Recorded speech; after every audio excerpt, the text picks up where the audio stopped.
Hello बच्चों, last class के coordination compound में हम लोगों ने ये जाना कि क्रिस्टल फील्ड थ्योरी में ऑक्टाहेड्रल कंपाउंड में डी ब्लॉक की स्प्लिटिंग कैसे होती है।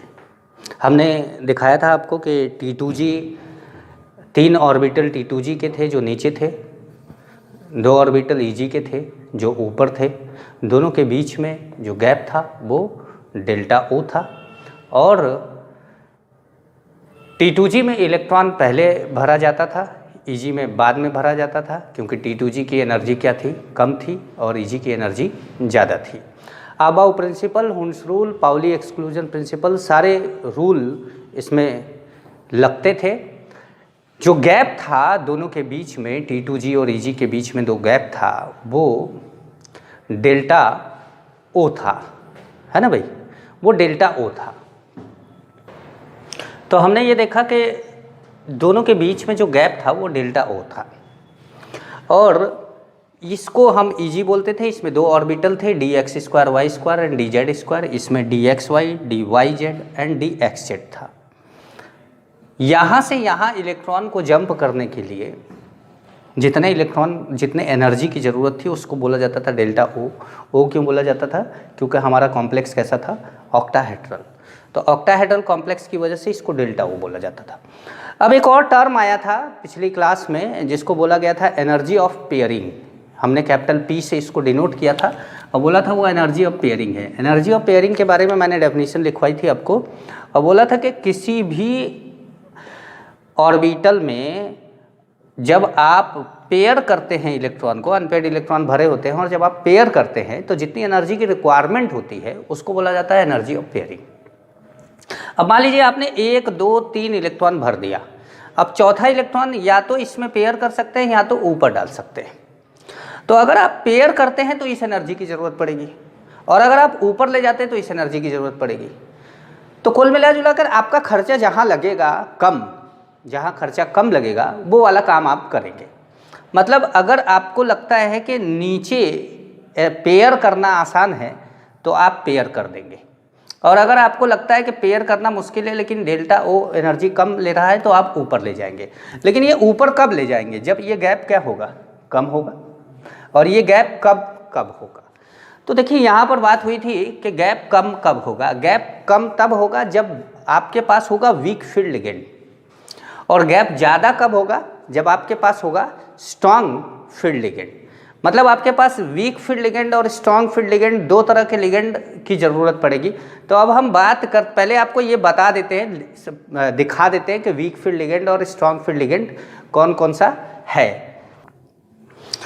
देखिए हमने यहाँ पर दिखा दिया है स्ट्रॉन्ग फील्ड लिगेंड, SFL का मतलब strong field ligand. Strong field ligand में CO, CN-, NO2-, EN, PY, ammonia, EDTA4- और NCS- है। और वीक फील्ड लिगेंड में वाटर है, C2O4 है, यूरिया है, यूरिया भी लिगेंड है, OH- है, F- है, Cl- है। SCN और NCS में कन्फ्यूजन आपको नहीं होना चाहिए। NCS स्ट्रॉन्ग फील्ड लिगेंड है और SCN वीक फील्ड लिगेंड है। Br-, I-, ये सब वीक फील्ड लिगेंड है। तो अब वीक फील्ड लिगेंड और स्ट्रॉन्ग फील्ड लिगेंड में आपको आखिर ज़रूरत इनकी क्या है? तो इनकी ज़रूरत ये है कि आपने ये तो आप जान रहे हैं, इसको आप जान रहे हैं, आपने नोट भी कर लिया होगा। तो इसको मैं मिटा देता हूँ और इसके बाद मैं आपको अब यहाँ पे बताता हूँ कि delta O is low when ligand is WFL। Delta O लो होगा जब लिगेंड क्या होगा, वीक फील्ड लिगेंड होगा। इसका मतलब क्या है कि डेल्टा O और P में P ज़्यादा होगा डेल्टा O से। P ज़्यादा होगा, दैट इज इलेक्ट्रॉन मूव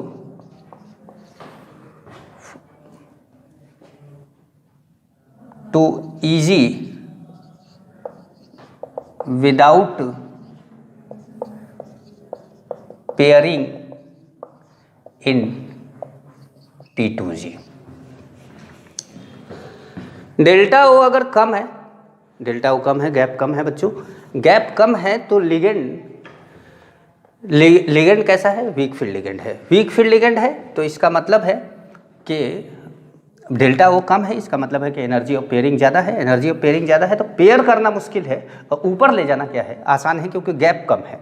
अब गैप कम है तो electron move to Eg without pairing in T2G। T2G में पेयरिंग किए बिना इलेक्ट्रॉन कहाँ चला जाएगा? Eg में।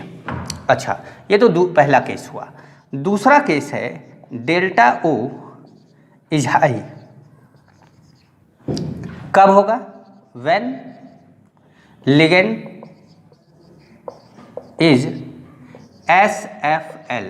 जब लिगेंड कैसा हो? स्ट्रॉन्ग फील्ड लिगेंड हो, और स्ट्रॉन्ग फील्ड लिगेंड होगा तो डेल्टा ओ ज़्यादा होगा, और डेल्टा ओ ज़्यादा होगा तो वो पेयरिंग एनर्जी से ज़्यादा हो जाएगा। तो that is electron not move to Eg until all T2G orbital are paired। तब तक इलेक्ट्रॉन Eg में मूव नहीं करेगा जब तक कि T2G के सारे इलेक्ट्रॉन क्या ना हो जाए? पेयर्ड ना हो जाए। तो क्या ये बात आपको समझ में आ रही है कि अगर डेल्टा ओ, अब देखिए आप लोग को लगेगा सर हमको कैसे पता चलेगा कि डेल्टा ओ ज़्यादा है या कम है? तो मैंने बता दिया आपको, ये समझाया है कि अगर ये लिगेंड आपको दिखते हैं, ये लिगेंड दिखते हैं तो इसका मतलब है कि डेल्टा ओ हाई है, और अगर वीक फील्ड लिगेंड दिखते हैं तो इसका मतलब है कि डेल्टा ओ लो है। अगर वीक फील्ड लिगेंड लिखते हैं तो Eg में इलेक्ट्रॉन मूव कर दीजिए बिना T2G को पेयर किए हुए, और अगर आपको स्ट्रॉन्ग फील्ड लिगेंड दिखते हैं तो T2G में जब तक कि 6 इलेक्ट्रॉन ना भर जाए Eg में मत भेजिए। समझ पा रहे हैं बात को? बिल्कुल। तो ठीक है, तो हम एक आइडिया लेते हैं। जैसे मैं आपको एक एग्जाम्पल देता हूँ, आप ये लिख चुके होंगे। एक एग्जाम्पल है MnCl6 3-। जैसे हमारे पास ये कंपाउंड है। अब इस कंपाउंड में हमें सबसे पहले, जब भी आप किसी भी कंपाउंड का स्ट्रक्चर बनाने की कोशिश करें, जब आप ट्राई करें कि हम क्या इसका हाइब्रिडाइजेशन है और कितने इसके अंदर अनपेयर्ड इलेक्ट्रॉन हैं, पेयर्ड इलेक्ट्रॉन है, मैग्नेटिक मोमेंट क्या है, ये सब जानने के लिए सबसे पहला काम आपका होना चाहिए कि सेंट्रल एटम को आप उठा लीजिए और सेंट्रल एटम की इलेक्ट्रॉनिक कन्फिग्रेशन कर दीजिए। आउटर इलेक्ट्रॉनिक कन्फिग्रेशन करिए, आप जरूरी नहीं कि पूरा इलेक्ट्रॉनिक कन्फिग्रेशन करें। तो आप इसमें जैसे आर्गन तक की इलेक्ट्रॉनिक कन्फिग्रेशन कर दी। आर्गन के बाद इसमें आएगा 4s2 और आएगा 3d5, 4s2 3d5। लेकिन आप यहाँ जानते हैं कि मैग्नीज जीरो ऑक्सीडेशन स्टेट में तो है नहीं, मैग्नीज की कुछ ऑक्सीडेशन स्टेट है। तो मैग्नीज का ऑक्सीडेशन स्टेट आपने यहाँ पर निकाला, मैग्नीज को x मान लिया, Cn का कितना है -1 -6 is equal to -3, x is equal to कितना आ गया +3। तो इसका मतलब है कि मैग्नीज का ऑक्सीडेशन स्टेट यहाँ पर +3 है। अब +3 ऑक्सीडेशन स्टेट है, इलेक्ट्रॉन कहाँ से निकाला जाए? तो देखिए, इलेक्ट्रॉन हमेशा ही आउटर मोस्ट सेल से निकाला जाता है। जब भी इलेक्ट्रॉन कभी निकालना हो तो आउटर मोस्ट सेल से निकालेंगे, और यहाँ पे आउटर मोस्ट सेल क्या है? चौथा सेल आउटर मोस्ट सेल है। तो आपको निकालना कितना इलेक्ट्रॉन है? 3, और यहाँ पर है कितना? 2 इलेक्ट्रॉन है। तो आपने क्या किया कि आर्गन 4s तो हो गया 0 और 3d में हो गया 4, क्योंकि एक इलेक्ट्रॉन आपने 3d से निकाल लिया और 2 इलेक्ट्रॉन आपने 4s से निकाल लिया। अब आपके पास 3d है, और 3d में कुल इलेक्ट्रॉन आपके पास कितने हैं? 4, 1 2 3 4 इलेक्ट्रॉन है 3d में। अच्छा, ऐसे नहीं करते हैं, इसको ऐसे नहीं भरते, डिसाइड कर लेते हैं पहले। 3d4 पहले डिसाइड कर लेते हैं। अब Cn क्या है? Cn हमारा है, Cn माइनस है strong field ligand. Cn minus क्या है? स्ट्रॉन्ग फील्ड लिगेंड है। और स्ट्रॉन्ग फील्ड लिगेंड है, हमने मान लिया कि ये जो हमारे 3 हैं ये T2G हैं और ये जो दोनों हैं ये कौन है, EG हैं। स्ट्रॉन्ग फील्ड लिगेंड है, स्ट्रॉन्ग फील्ड लिगेंड है, इसका मतलब डेल्टा OP से क्या है, ज़्यादा है। मतलब ऊपर भेजना, T2G से EG भेजना है मुश्किल और पेयरिंग करना है आसान। अब आपके पास इलेक्ट्रॉन कितने हैं, 4, आपने 1 2 3 इलेक्ट्रॉन इसमें डाल दिया। अब चौथा इलेक्ट्रॉन आप यहाँ डालेंगे तो ये तब डाल सकते हैं जब T2G और EG के बीच में गैप कम हो, लेकिन यहाँ पर तो T2G EG के बीच में गैप क्या है, बहुत ज़्यादा, तो आपको चौथा इलेक्ट्रॉन डालना पड़ेगा यहाँ पर। आपने D में इलेक्ट्रॉन भर दिया, ठीक है। जब आपने D में इलेक्ट्रॉन भर दिया तो अब आपका जो इलेक्ट्रॉनिक कन्फिग्रेशन है वो कुछ इस तरह का हो गया, तो ये इलेक्ट्रॉनिक कन्फिग्रेशन। और आपके पास लिगेंड कितना है, लिगेंड है 6 लिगेंड है और हर लिगेंड, मोनोडेंटेड लिगेंड आपको 2 इलेक्ट्रॉन देता है। ये आपका 3D है। आप जानते हैं कि 4s आपका क्या है, खाली है, 4p भी आपका क्या है, खाली है। और लिगेंड इलेक्ट्रॉन कितना देगा, एक ligand 2 electron, 6 ligand 12 electron. 12 electron, हर ऑर्बिटल में 2 इलेक्ट्रॉन आ सकता है, मतलब आपको 12 इलेक्ट्रॉन भरने के लिए ऑर्बिटल की ज़रूरत कितनी है, 6 की ज़रूरत है। तो आपने हर लिगेंड के इलेक्ट्रॉन को इसमें भरना स्टार्ट किया। मैंने लिगेंड के इलेक्ट्रॉन को क्रॉस से दिखा दिया है ताकि थोड़ी आपको दिक्कत ना हो। तो आप देखो कि 2 2 4 2 6 2 8 2 10 2 12, 12 इलेक्ट्रॉन 6 लिगेंड। लिगेंड ने अपना इलेक्ट्रॉन भरा कहाँ पर है, 2D में, 1 S और 3 P ऑर्बिटल लिया है इलेक्ट्रॉन भरने के लिए। तो इसकी हाइब्रिडाइजेशन क्या हो गई, D2sp3। अनपेयर्ड इलेक्ट्रॉन कितना हो गया, अनपेयर्ड इलेक्ट्रॉन हो गया कितना, 2। अनपेयर्ड इलेक्ट्रॉन हो गया 2। मतलब ये कैसा कंपाउंड है, पैरामैग्नेटिक है, पैरामैग्नेटिक है। और इसका अगर मैग्नेटिक मोमेंट निकालना हो तो √n+2 लिखते हैं। n क्या होता है, नंबर ऑफ अनपेयर्ड इलेक्ट्रॉन। तो नंबर ऑफ अनपेयर्ड इलेक्ट्रॉन अगर हमको पता है नंबर ऑफ अनपेयर्ड इलेक्ट्रॉन कितना है, 2 है, तो आपने 2+2 कर दिया और ये आ गया कितना, √8, और आप इसको 2.83 2.84 समथिंग आ जाएगा ये। तो ये आपका मैग्नेटिक मोमेंट आ गया। आपको इतने कॉन्सेप्ट से, T2G EG के कॉन्सेप्ट से कितनी बातें पता चली। पहला पता चला आपको हाइब्रिडाइजेशन, D2sp3, जो आपको ये बताता है कि इसका स्ट्रक्चर ऑक्टाहेड्रल है। sp3d2 और D2sp3 दोनों का स्ट्रक्चर ऑक्टाहेड्रल है। तो ये आपको बता रहा है कि इसका स्ट्रक्चर ऑक्टाहेड्रल है। इसमें 2 अनपेयर्ड इलेक्ट्रॉन है जो कि दिख रहा है आपको, तो 2 अनपेयर्ड इलेक्ट्रॉन है। अगर किसी कंपाउंड में अनपेयर्ड इलेक्ट्रॉन होता है तो वो क्या होता है, पैरामैग्नेटिक होता है। तो इसका मतलब ये पैरामैग्नेटिक है। पैरामैग्नेटिक है तो कुछ मैग्नेटिक मोमेंट होगा। मैग्नेटिक मोमेंट निकालने का ये फॉर्मूला है। n क्या होता है, नंबर ऑफ अनपेयर्ड इलेक्ट्रॉन। तो हमारा √8 और √8 की आप वैल्यू निकाल लेंगे, आपका अनपेयर्ड इलेक्ट्रॉन निकल गया। समझ में आया। तो एक और एग्जाम्पल लेकर देखते हैं, एक और एग्जाम्पल लेकर देखते हैं। तो अब हमने एक एग्जाम्पल लिया MnH2O6 3+, ठीक है। और हमारे पास अनपेयर्ड इलेक्ट्रॉन 3+ नहीं, इसको हम बना देते हैं 2+, ठीक है। और हमारे पास अब यहाँ पर देखना है कि क्या होगा, पेयरिंग होगा नहीं होगा, कैसे होगा।